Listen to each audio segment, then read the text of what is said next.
Now, the postponement of Ogiogwa election from 10th September to 28th September to some political party was just not fair on them, but to others it was enough time and a good time for them to actually take what they are selling deeper into the people and where they are staying. But with just 2 days left, how ready are they? Well, I have just two political parties being represented here today, and that is, of course, the major key actors, the major key players in the game, the APC and the PDP. Prince Greg Ogiogwa, you're welcome to the program today. Good morning, and thank you very much for having me. Thanks. Ogbeide Ifaluyi, you're welcome to the program today. Thank you too. Thank you for having me. And together, we'll be looking at the readiness so far. Now, Prince, would you agree that the postponement was a good one, like a good thing, like it actually enabled you to do more campaign-wise? Well, personally, I actually felt that the time to campaign was pretty short. I prefer a much longer period. I think that the points and the issues that are generated usually take a longer time for them to get articulated and for them to get imprinted on the minds of the people. I have never subscribed to a short campaign, because when you have a short campaign, what you do is you have a high intensity and short-term campaign, as opposed to the low intensity, long-term campaign that sinks more into the subconscious memory. So, and you see, a perfect example is the American presidential elections. They start a campaign like from 2 years in advance, and the issues are then debated, and you can actually pick at them and look at the merits and demerits, and look at who is proposing what, and what his voting records or what his private records on those issues are. But when you have a very short time to campaign, you find out that people then start to sensationalize, and then they start to talk about the things that make the headlines as opposed to the substance, and then they don't give you details. Like, for example, when you see the simplistic agenda of the opposition party, then they say to you, oh, we will create jobs. They don't tell you how they will create the jobs. And they say to you, we will reduce on tax. And they don't tell you how they will finance the rest of society if they reduce tax. And they say we will reduce on school fees. And they forget to, the time to tell them, to tell the people how you intend to do these things is not there. So that's one of the problems that you have with short-term, high-intensity campaigns. But so far, it's been quite good for us. It's been quite good for us because ours has not only just been a campaign of rhetoric. On the Godwin Obaseki APC side, you can see the things that we've done. You can see the roads. So when they say to you, oh, Shomale hasn't done anything, the roads are running right past in front of your house. You will say, oh, Shomale didn't build any schools. There's one right beside you in your neighborhood staring you in the face. They say, hey, there's nothing in Central Hospital. But there's a big, beautiful building there. And they say, oh, there's nothing inside it. But if you don't build the building, are you going to put the equipment outside? And they say, oh, there's no staff there. Are you going to put staff or employ doctors in a place where there's no building? So you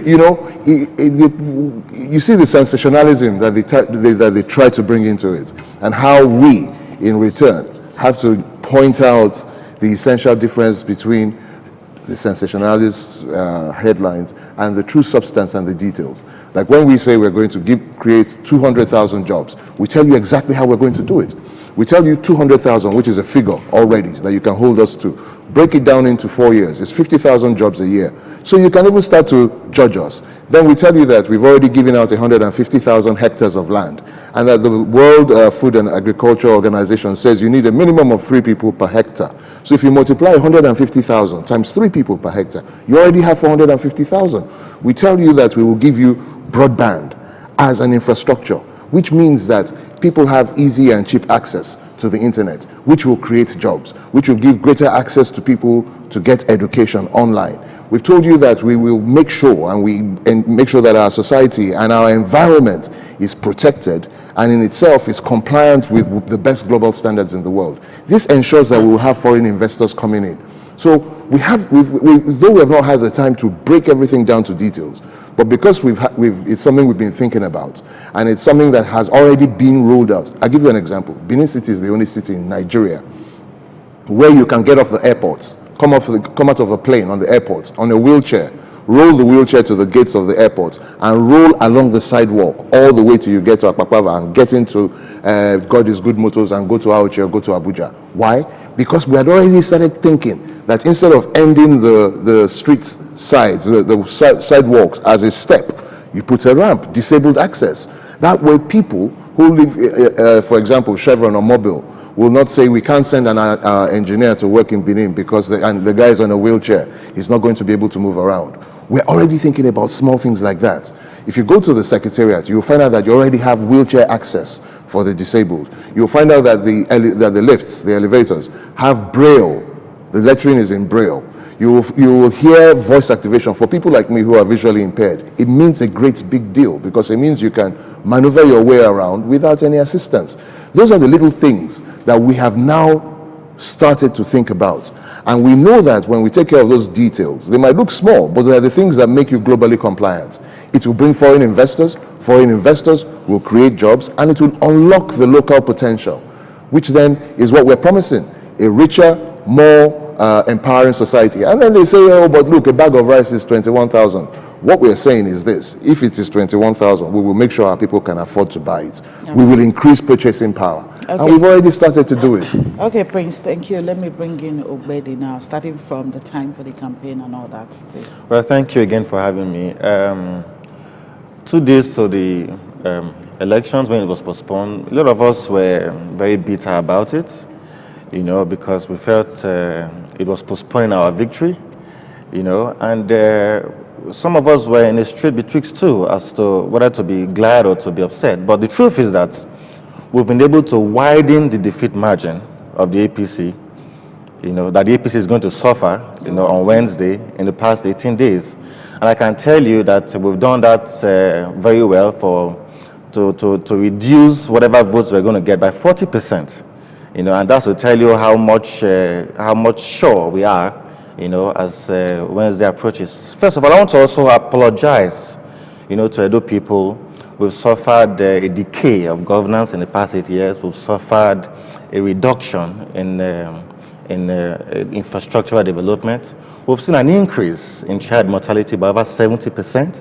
We've seen an increase in unemployment from 42% in 2008 to 73% in 2016. That's a big shame. And for any government to be talking about providing 200,000 jobs in the future, when you have catastrophically failed in the past 8 years, it's a disaster for you to tell us that, because you are building on nothing. How many jobs were you able to create in the last 8 years? Less than 5,000, if you ask me. And that's the truth. Most of those jobs are unpensionable. Look at the ICTA staff.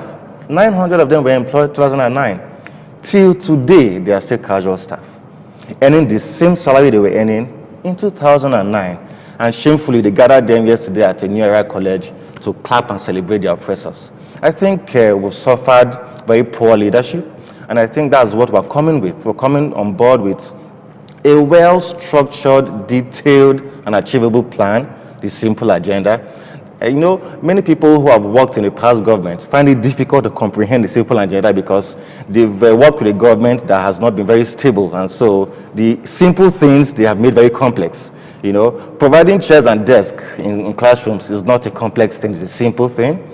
Having to employ teachers in secondary schools and primary schools is a simple thing. Having to employ doctors and have an incubator. Let me shock you. In Edo State today, there is no government hospital that has an incubator. An incubator costs less than 100,000, or less than $1 million. A state that has received in excess of 1.4 trillion. That's not true. We cannot do it. Excuse me. Not true. Excuse me, sir. You see, you talk. Don't be a gentleman. You see, be a gentleman and let me finish. Let me finish now. You had your time. You are going to talk. We've had in excess of 1.4 trillion, and it's increasing every day because just a few days ago, some monies were shared. And we've had a complete decay in the health sector. No hospital has been built and furnished by the district government in the past 8 years. And someone is telling us they have a museum at Sapler Road, that if you don't, that's all balderdash, if you ask me. The other people are hopeful. Redemption has come. Hope has come. We're coming with a plan to affect every life Every sector of the Edo people. Ogbeide, you know, he talked about the job your party intended Yes. to create, but he also said that there's no plan, as in you didn't tell us how you intend. You see. Well, let me tell you why. You know, it is wrong for anyone who has really studied the simple agenda to assume that there was no plan. I mean, every page of that document tells you how we're going to execute every plan. I studied it. I was part of those who put it together.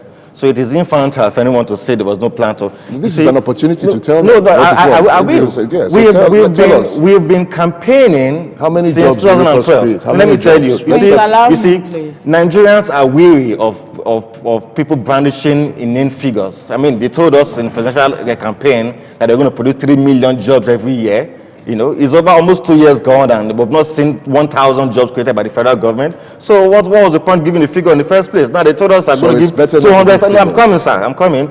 They told us they're going to give us 200,000 jobs when they couldn't create 10,000 in 8 years. So does that make any sense to you? Let me tell you.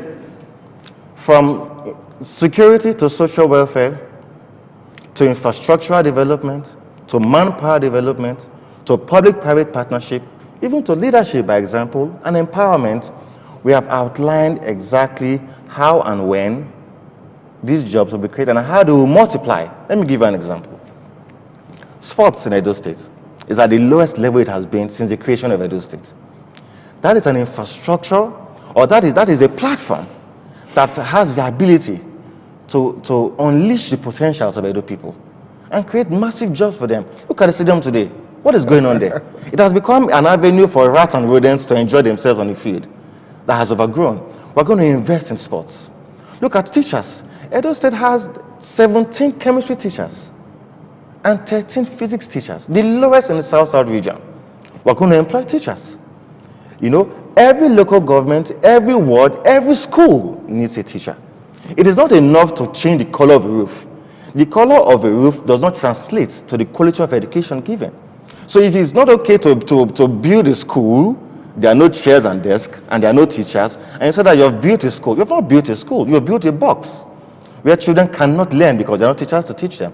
Those are the key sectors we're going to address. You know, you talked about roads, they built roads, and where are the roads that they've built? Tell us where the roads that they built. How come most of those roads are invisible to the human eyes? The airport road. The airport road that was built for the airport road that he's talked about now. Yes. Stopped just by Oko.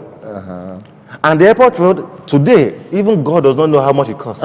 That is about the most expensive road on earth. How today. do you don't know how much it costs? He doesn't even know. He doesn't know how much it costs because I will tell you now. Let me tell you why. Let me tell you why he doesn't know. He may guess and give us a figure. But was it published? The cost to construct the airport was it published? Have they published because of, look at the water fountain at Ring Road. It costs taxpayers over 500 million. Oh, you know the cost of that one? It costs taxpayers, I'm coming, sir. You don't know the cost of that one? It costs taxpayers over 500 million to establish. Please. And they maintain it every year with over 150 million naira. Shamefully, one commissioner told us that they were going to build an industrial borehole to power the water fountain. And I was amazed. Okay. People who live around the King's Square don't have water to drink. And somebody wants to build an industrial borehole to feed the fountain? Why have we reduced governance to such a mundane, shallow, low-level, mediocre level? You see, the first thing that you would realize is that you cannot build something on nothing.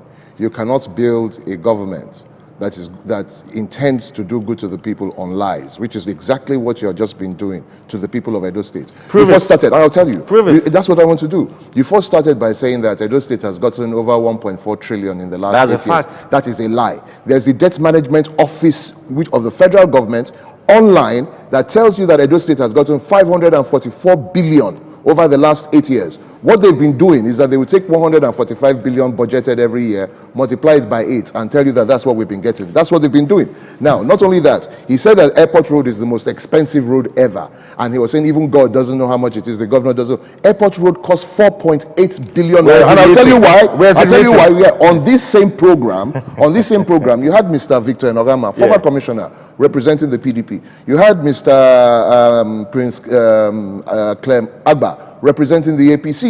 And Victor Enogama made that same comment you made, and Mr. Agba brought out the contract documents and gave it to Apololo to Those read. contract Excuse me, documents sir. ought to Excuse be me, in public sir. glare. They are in Why public is it glare. hidden? They were brought out Is on it a government ITV. document They or were a brought public out. document? Excuse me, Hold sir. on. These documents were brought out on ITV, and he handed them over to Victor Enogama. There's a website. And Mr. Why Enogama is it on the said, website? and Mr. Hold on, Enogama please. said, "Thank you. It has now been laid to rest in front of the whole of Edo citizens on ITV." Now, for you to come here and come and make such blatant but falsehoods Prince, is a perfect example But of what Prince, kind for of. those people that were not watching ITV on that I can day, tell you what they can do. Where can they find They it? will find it on the Edo State portal. Now, I will tell you how to That's a find, how lie. to compute Okay, it. how do we That's find right. it? See, now, I'll Hold tell on, you how hold to on. compute it. You see, what they've been doing is that they look at Airport Road and say, oh, it's a 6.5 kilometer road. First of all, it's a 7.5 kilometer road, and it ends at the other side of the Ogba Bridge. That's one thing.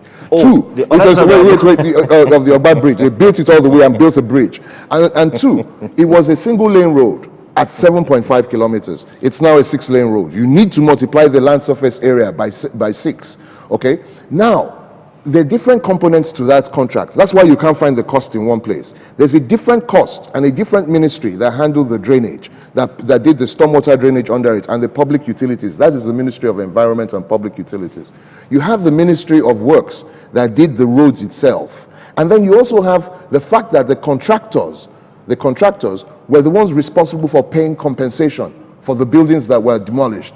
And some of those costs, some of those compensation costs, are still subject of litigation. That's why you will not get the full figure all in one place. And the commissioner explained everything, brought out the documents and showed it. And upon that, they are still lying. The Debt Management Office states very, very clearly that Edo State has only received 544 billion in 8 years. Debt, Edo State debt, stands at something like, at that time, in I think it was in February this year, at 29 billion, reducing at an average rate of about 4 billion a month. Now, these people will tell you that Edo State, I heard one of their PDP spokesmen say that we're owing 300 billion. Now, imagine if we are owing 300 billion. Right? What they're doing is that if God forbid they come into power, they will come in and say, well, there's no money to work because they were already owing 300 billion. They're already laying a foundation to loot. They go on and talk about what we haven't done and what we're saying is this. We know that we're not perfect. We know that with schools, for example, we built only 51% of primary schools, 29% of secondary schools, but we have already started and we're going to continue to do so. And there's a laid out plan that has started with the comrade governor that has been detailed, articulated. We put the roads were put in place so to enable industries to be located near the sources of raw materials. They were not just put there for fun. You know, the jobs we're going to create are things that are already ongoing.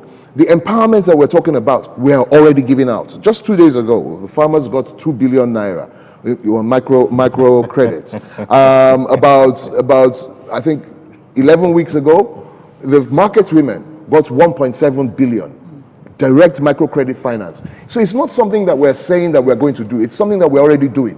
We have a concept of a richer, more empowered society, and we're already proving that concept by doing it already. We're already building the roads, we're already building the schools, we're already building the hospitals. So you can't find anything. PDP has nothing to show for what they say they're going to do. Empty platitudes. And they go on and tell you, oh, PDP, APC hasn't done this. Edo State is poorer today. There are no roads. I mean, he actually said there are no roads until you reminded him that there's Airport Road. Then they'll say, oh, Airport is still the most expensive road. That's just but one. that's just an example. Yeah. Siloko Road doesn't exist. 5 Junction doesn't exist. You know, the schools are only just red roads. Everybody knows Junction that. is a Those are federal road. So Iheya is a federal road. The other one is a federal road. Upper Siloko is a federal road. Are you done? You know, when there's nothing wrong in saying, look, this government has done XXX. That's not enough. Okay. We want to do more. Right. But you don't start by lying. That is exactly what we're saying. Because you think the people don't know, you just go and say to them, oh, they've collected 1.4 trillion. Giving them disinformation with the special, with an intent to create disaffection between the people and government. In other words, you are saying that the government has embezzled and looted your money. That's it's a the fact. same way. You see what you That's say, a fact. and he calls it a fact. Okay. And they expect him and to they finish, expect please. to build a respectable government on deceit and lies. Okay. We don't have to exchange words with you. It's a fact of who is standing trial for X amount of money. Yeah. It's a fact for which administration had its head convicted. It's a fact that the person who is contesting for the PDP was number 3 in that administration. He can say he was not appointed. He can say he was not appointed, but it's only in this country, and it is only in this country that you will find somebody who, under normal circumstances, should have a judicial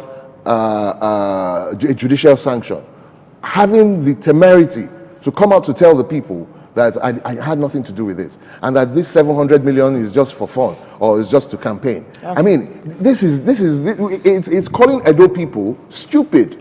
That's what it's doing. When you say that a road that passes the front of your house doesn't exist, you are saying to them, you are stupid, you are blind, and you don't know anything. The school that your kids go to don't exist. You know, there's something wrong there. You know, so we're not saying that we're not open to criticism. We have not run a perfect government, and it is not possible to run a perfect government. And there is room for improvement, and that's why Godwin Obaseki is there, because it is to add value to everything that has been done so far, to add value, to polish up, to refine the strategies and the policies, to look at what we have left undone, what things we have not been able to do, and to add to it. It's a continuous process, and that's what we promise. Thank you. All right, Ogbeide, please. You want to react to some? Yeah, sure. I need to. My friend was quoting some very funny and, in my opinion, ludicrous figures. You know, asking that's about the death of the Edo State government. We saw it published a few days ago that Edo State has the highest foreign debt in southern Nigeria, apart from Lagos State, almost $180 million. The debt management office published over 50 billion domestic debts of the Edo State government, excluding the 25 billion bond they got from the capital market, excluding the 10 billion naira they got from the CBN. That's not true. Excuse me, sir. Excuse me. You see, many have argued that what the Edo State government currently owes, they don't even know what they owe. Because the borrowing, excuse me, sir, the borrowing has been reckless. You have impeached yourself as a credible witness. The borrowing has not only been reckless. By using that 1.4 trillion. No, excuse me. I told you, if you listen to me, No, when it comes to hold on, sir. If you listen clearly, one thing to debate. I'm not excuse me. He's the one who's interrupting. Is another thing. He's the one who's listening to you to talk. Be a gentleman and allow me to talk. Don't deliberately lie. You have your time. Don't deliberately lie. No. Stick to facts. Don't deliberately lie. It makes no sense to lie and to tell me not to deliberately lie. Where did he get the 29 billion he talked about? Where did he get it from? He was not lying. What 29 billion? He said that the DMO said Edo State was owing 29 billion. Where did he get it from? He was not lying to himself. Where did you get it from? It's on a website. The DMO website. I just told you that it was on the website. Okay, why don't we check? Excuse me. I'm sure you have a device and we can check. This is not a matter. You have served in a government that has brandished dirty lies to the Edo people. See how you so I'm not amazed. I'm coming. I'm coming. There you go again. No, but that's the fact. Is that responsibility? No, but that is the fact. No, we're talking about the facts. As I was saying, man, do you know that the Benin Waterstone project has gobbled about 50 billion naira of taxpayers' money? This was what was proclaimed by the Commissioner for Environment. We thought when they borrowed 25 billion from the CBN, that was what was a mark for that project. But he told us 50 billion. He showed us some pictures of gullies that have been dug at Upper Ekema and some other locations. And I was not only amazed, I cried that day of the level government has gone in pilfering state resources. See, there you go again. You can't Stop interrupting me. No, because what you're doing is it a lie? Compromising. Is it a lie that 50 billion has been spent on the stormwater project? Station by using language like that. Is it a lie that 50 billion has been spent? It is a lie. That means the Commissioner for Environment was lying. Let me go ahead. It is a lie. Let me go ahead. You have already impeached yourself as a credible witness. Let me go ahead. You have impeached yourself as a credible witness by talking about that 1.4 trillion, that the by calling Commissioner Airport for Road the most Environment, expensive road in the world. world. The Commissioner of Environment yourself. There is nothing you want to say. He should be the one to hold you want to say. Nothing you want to say that will be true, that can be said to be true. How can you, when you lie so openly? Mr. Greg, I understand how you feel. You have your time to hold react to on, whatever he says. Listen, but you can't lie Just me allow now. him to talk, Listen, please. don't use words like we're not children here. We're not children. I've told you. We're not children. You can't lie there. It is not slander. It is. That's what you're doing. Don't slander. Don't lie there. Facts. So pilfering is a fact. Those are bare Where facts. is the fact of pilfering? Show me the fact of pilfering. I just told you. Where is it? You say it's a listen. fact. Which government? Which It's either you didn't hear me or you don't want to listen. Which government Mr. Man, had could the you head of listen? that government that was actually convicted? Okay, now, That's a fact. gentlemen, please. I'm ashamed that this is happening. Excuse me, Ogbeide. That's because you're lying. Excuse me, both of you are representing your political parties, whether you like it or not. And whatever you do here, people are watching you. And don't forget that you are contesting. And so, for you to earn people's votes and respect, you just have to start by respecting yourselves. That's what I'm doing. So please, let's be civic. You see, the Edo people know what's going on. You know, the yes, Edo people. but please, Ogbeide, you're going to have your time, but please, can you mind your language, please? But I have not used derogatories. I haven't. Please. I have stated facts and facts only. It is not left for the other person. When you say it's facts, facts, I expect to have some documents or some pictures to back it up. I have quoted figures that are verifiable. No, hold on. If we don't have I have quoted verifiable figures that can be verified, not just figures from the blues. I have quoted sources. Please listen clearly. If the figures I have quoted from the Bonny Water Sun project are lies, then the person who said it, which is the commissioner, then was lying. I'm telling you, you see, it is crystal clear to the Edo people. It is visible to the blind and audible to the deaf that there's a need for a change. Everybody can say that. Okay. That is why, no, I'm coming, I've not finished. In every sector of the Edo economy, there's a need for a change. And that's why on the streets, in the market, women are screaming for help.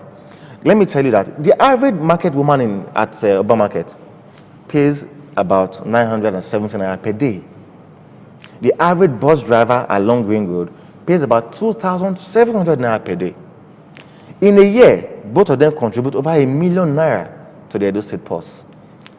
Are you aware that the government published figures that just about 170-something thousand Edo people pay taxes? In a state of about 4.2 million people or thereabout? Those are the issues that we're talking about. Those are the colorations that you see, it is not true that just a percentage of people pay taxes. What are we going to do? This is what we're going to do. Okay. We talked about reducing taxes. That's what I want to tell you now. Exactly. When you say you want to reduce taxes, let me tell you why we said so. Let me tell you why we said so. No, they will. They even pay local governments. They listen to market women pay to local governments as well. They don't pay to state governments. Most of these monies are diverted to private pockets. That will stop. If we're going to reduce those taxes, we're going to increase the number of people who pay because there are lots of tax avoiders and tax evaders. That is what we'll go after. Reduce the taxes that are paid, increase the number of people paying it, and you'll get more money at the end of the day. That is one. Two, we're going to involve and invoke a more sane manner of collecting these monies. You don't have to beat my mother or beat my sister in the market to make her pay levies.